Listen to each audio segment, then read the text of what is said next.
Chappie here at the 7K tasting room, here to show you the Tasmanian Sling. So we're going to start off with the juice.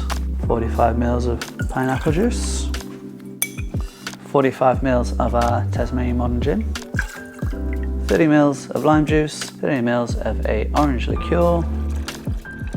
From here, we grab some ice, give this a nice shake.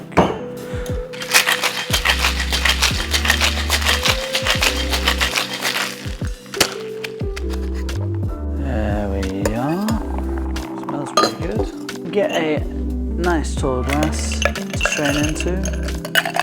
Got a fancy pineapple strainer.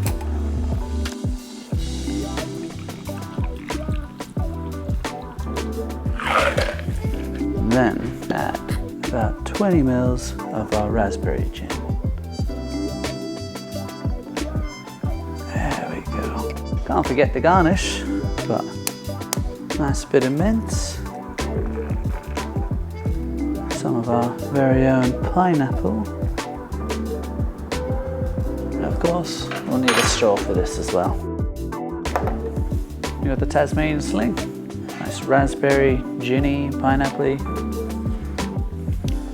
exactly what you need in the subtropics down here.